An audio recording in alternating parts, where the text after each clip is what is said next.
Going live. Gonna do it live. Thank you, Parks Casino. Thank you, Parks. Thank you, Bet Parks. Thank you, Playgun Lake.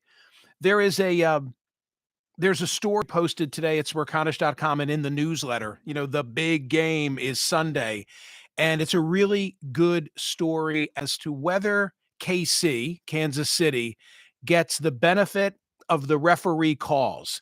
And what makes this really interesting is that it's data driven. It's data driven. It's not just like an opinion like uh, you know, Dave Portnoy saying, "Well, can't you see the finger is in his face mask and they should have called that?" No, no, no. It's an analysis of which way do the penalties go for or against Kansas City. And the difference is between the regular season and the playoffs. So check that out. The big game just days away. The BetParks online casino and sportsbook app in Pennsylvania, New Jersey, and Maryland. Playgun Lake in Michigan. They've got you covered for the big game on Sunday. Philly is a 1.5-point underdog against Kansas City. I think that is such a. I was walking out of a diner yesterday after lunch. Went to the lunch counter, had a cheeseburger, enjoyed myself and my solitude. And as I'm walking out, two guys stop me. They're having lunch. And one of them looks at me and says, "Oh my God, there's so much going on. What do you think's going to happen?" And I said, "What do I think's going to happen? I think that the birds are going to cover with the points." And they're like, "No, we're not talking about that. We're talking about Trump." I knew exactly what they were talking about.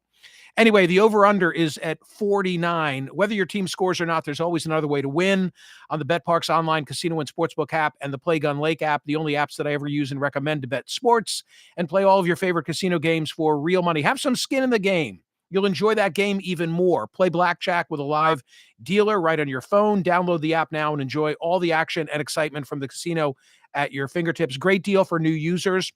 A bonus, it's got to be wagered. Check that out. BetParks.com, PlayGunLake.com. You've got to be 21 and in Pennsylvania or New Jersey or Maryland for the BetParks app, 21 and in Michigan for the Playgun Lake app. Gambling problem, call 1-800-GAMBLER.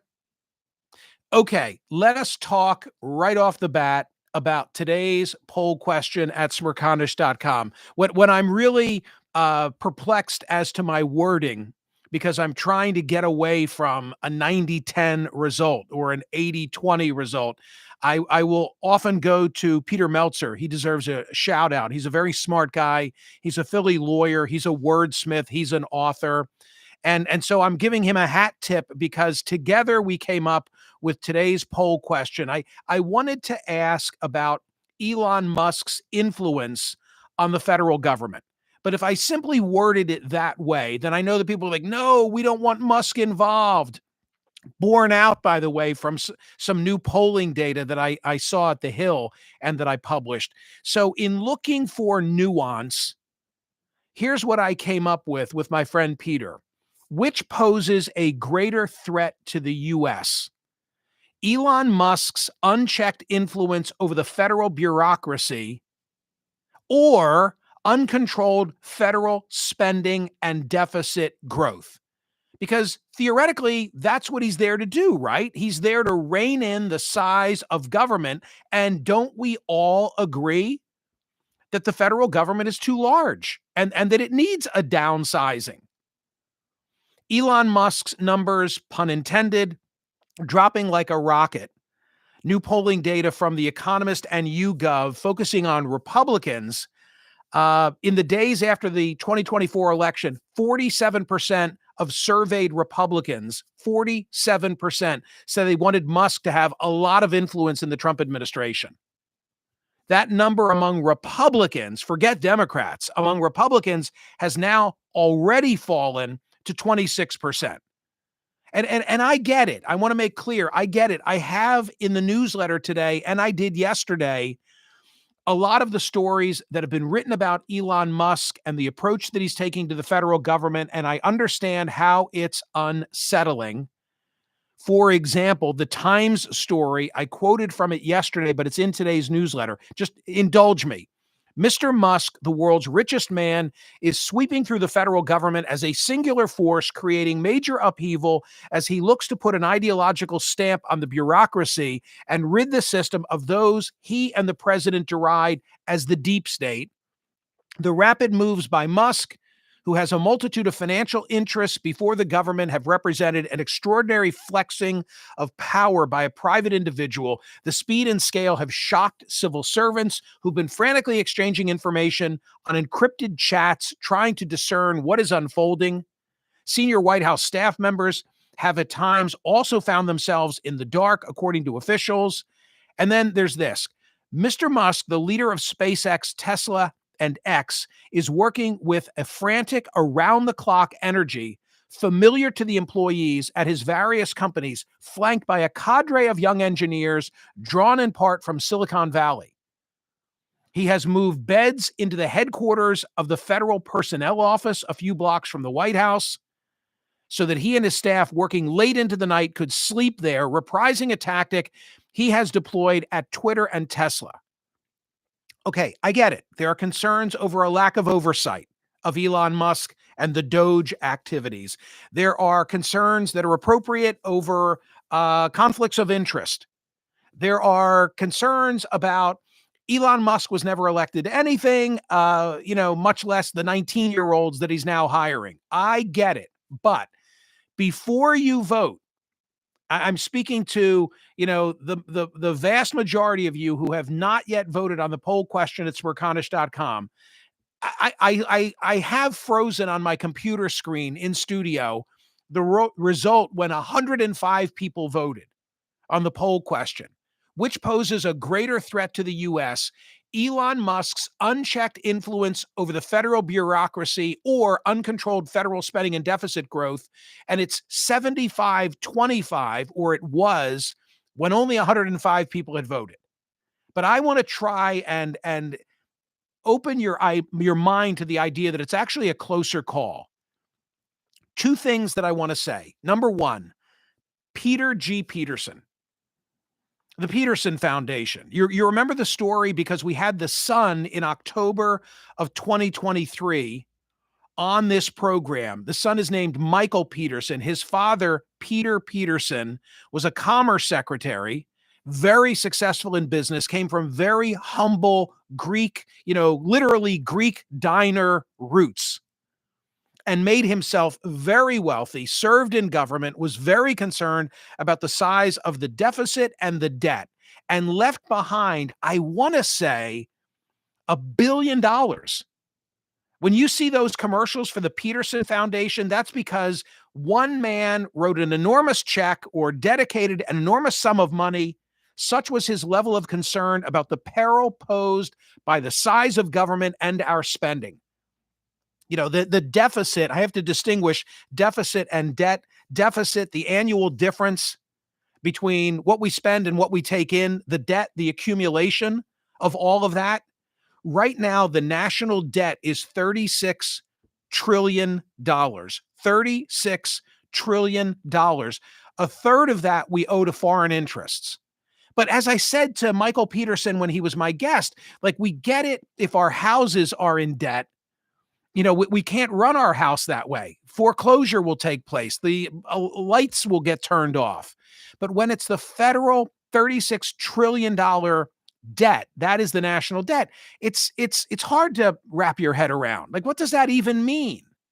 Well, I'll tell you what it means. What it means is that by 2050, according to the Peterson Foundation, half of federal revenue is going to go to interest on that debt. Think about that.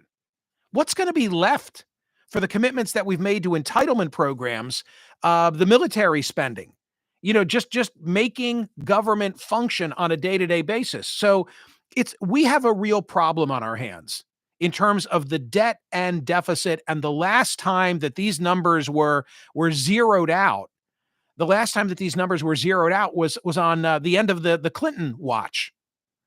So I think there's a real problem here, and it's a problem that needs to be addressed. And there are aspects of the Elon Musk approach that I think are worthy of pursuit.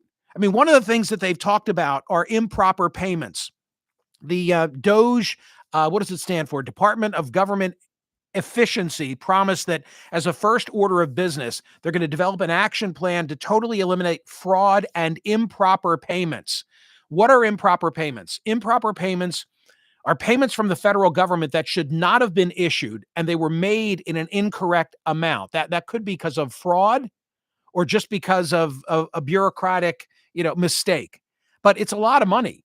It's a lot of money. Improper payments have grown sharply over the last few decades from 35 billion to 236 billion. The amount of improper payments reached a high of 281 billion at the peak of the pandemic. That was a lot of fraud. Remember, I talked about that on radio and television? People who were just being written big checks without any government oversight whatsoever. So my first point is my first point when you evaluate Musk, accept the fact that we have a serious problem of debt. The deficit, which then becomes the debt, is for real. Now here's my second argument. My second argument is we have tried it the conventional way. We have tried it the conventional way, and it failed. It was called Simpson-Bowles, or the National Commission on Fiscal Responsibility and Reform. It was Obama's watch, President Obama, 2010. He had the goal of identifying policies to improve the fiscal situation in the medium term and to achieve fiscal sustainability over the long run. Do you remember this? 12 members of Congress and 6 private citizens. They had public hearings. They spent a tremendous amount of time studying where we spend our money and where we could make change. And what became of it? Nothing. Nothing became of it. Because in the end, the recommendation was to both raise taxes and cut entitlements. And there was just not a political will to get it done. In that 18-member commission, Simpson-Bowles, they needed a supermajority in order to get it out of the commission and make it the business of the Congress, force a vote of the Congress. In the end, they got 11 votes out of 18. They needed 14 votes. And we, the American people, were denied an up or down vote by members of Congress on Simpson-Bowles. There was a vote later taken on something that resembled Simpson-Bowles, but it was a knockoff. It was not the full thing. In the end, they had 5 R's, 5 D's, and 1 I who voted for it. In fact, I have I've got the names in front of me of who voted for it and who voted against it, and some of these people are still with us and active in leadership positions in the government. One last thing that I want to say, as I'm just trying to say, think about this. Don't make it just a referendum on Elon Musk, who is gaining in unpopularity, but rather put it in the context of where we've been, the very real problem that we have, and the fact that what we've done in the past hasn't moved the needle.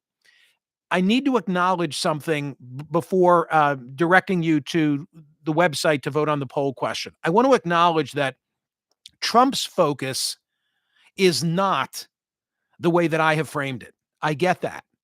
You don't hear Donald Trump ever talk about debt and deficit, or deficit then accumulating and becoming debt. He, like other recent presidents, including the Republicans, has been a prolific spender. So to him, it's not about our debt. I mean, this is a guy who declared bankruptcy several times and came out of it smelling like a rose. To him, and this is the part I don't approve of, to him, it's reducing the deep state. He wants to go after the size of government because he resents and seeks retribution against all those who were involved in investigation of him. The idea that 5,000 FBI agents, their job is in jeopardy, agents and support staff, is appalling. So I want to fully acknowledge that Trump's objective is not the same as my objective. My objective is to make government fiscally prudent. He just wants to knock out his enemies. I get it. I totally get it. He wants to reduce the deep state. I'm taking this opportunity to make a related point.